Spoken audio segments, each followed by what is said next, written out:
Wally here, and I hope you're having a good day. So today I'm going to talk about 5 games I've been playing on a daily basis throughout the month of August on my Nintendo Switch, and most of them are puzzle games to get my brain a-firing, that, the jump start it needs in the morning or throughout the day when I'm feeling kind of low on energy. So these are the kind of games that are puzzle oriented and a lot of fun, quick pick up and play, jump in and out. And I hope you enjoy this selection that I am enjoying.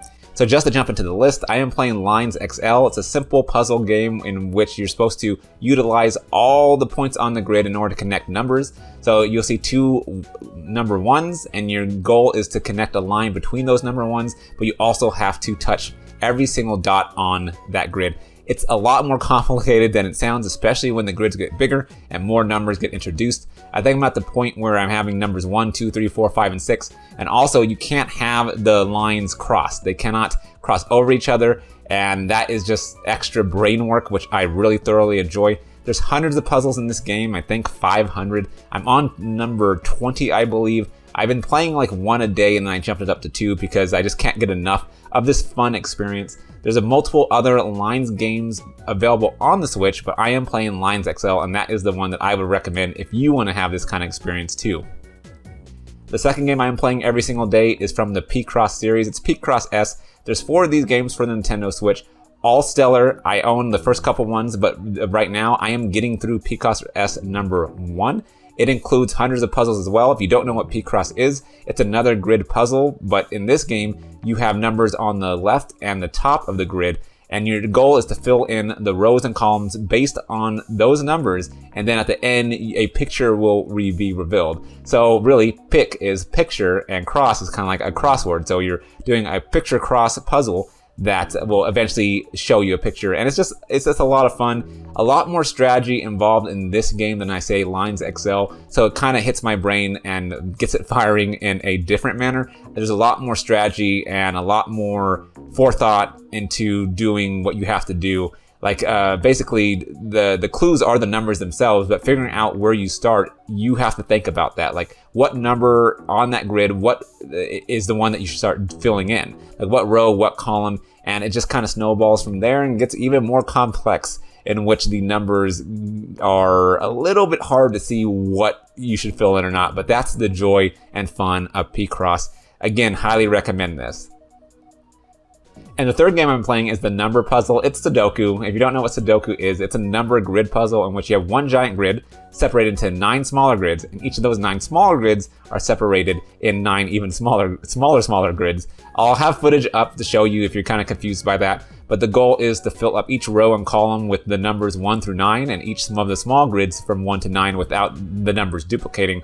So it really is a mastery of, using skill and trying to use deduction and figure out where a number should be. And as the difficulty ranks up, and this game does have 4 difficulties starting from easy, intermediate, advanced, and expert, it gets a lot more difficult to figure out where those numbers should go, which is very fulfilling for me. It gets my brain working. I think this is the most brain intensive workout game I have on today's list of my 5 games that I play daily. And I really thoroughly enjoy it. I have to allocate the most time for here because like yesterday, I was doing a puzzle pretty much in the morning all the way to the end of the night because it took 30 minutes and I was just doing it off and on throughout the day to try to finish it, and I just couldn't do it. That intermediate puzzle was just whooping my butt. So I had to move on to another one and then got that one done in about, 10, 12 minutes, I think. So each puzzle takes a different amount of time, and you can start from the easiest, or if you're already an expert, you can hop in on expert and advanced difficulties. This package has a lot of content. I love it. I love doing these puzzles. And if you love Sudoku, then you will too. The 4th game I play every day is Not Not. Not Not is a puzzle game that I played because I heard about it. I thought it was well reviewed. It looked pretty cool.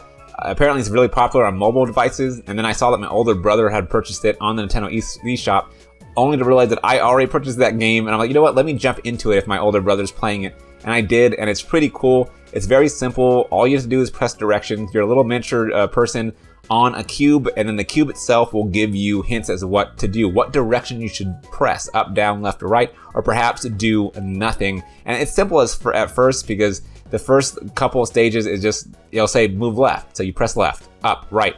And each time they show you a new hint, you only have like a second or 2 to do that, and you have a certain amount of moves. So say the first level, I'm just going to make it up, has 10 or 20 moves. Let's just say 10. You have to do this 10 times, and then you will, if you do it without error, you'll get a gold medal for that stage.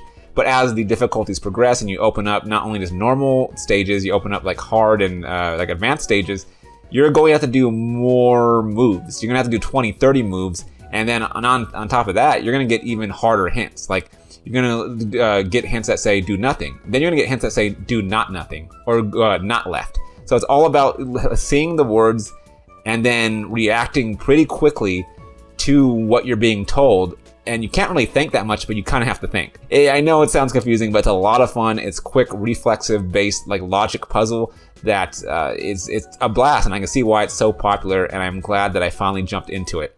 And the fifth and final game that I play every single day is a twin stick shooter called We Are Doomed. It's colorful, it's geometric, it's all about using both analog sticks in order to test your reflexes and your skills and your hand-eye coordination to kill waves and waves of enemies. There's a waves-based mode and an endless-based mode. I play endless basically to failure every morning, and that is just to get my reflexes and my mind to firing, my synapses are going, just like all these other games on this list. I always like twin-stick shooters, and when I heard that Vertex Pop, one of my favorite developers on the Switch, they created one of the early games for Switch called Graceful Explosion Machine. If you haven't checked that out, you probably should.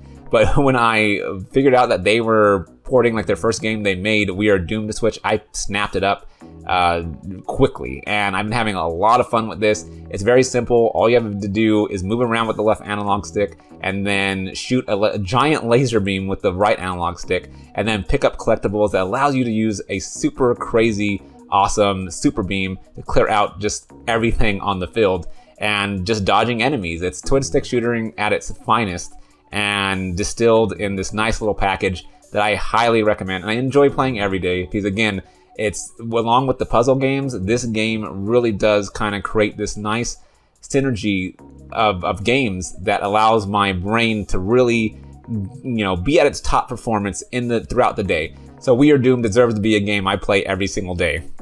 And there you have it, 5 games I've been playing every single day throughout the month of August, and I'm going to continue playing these games for the time to come. 4 puzzle games and a twin stick shooter all together. They really get my brain a-firing every single day. I've been enjoying dabbling in all these different games. There's just so many great games available at different price points, and it's easy to overlook a lot of them. But I think if you go and you take a risk and you just download a game that you see that your brother's playing or a sibling, or you see someone give it a good recommendation online, hey, you may find a game you can't stop playing every single day like I have.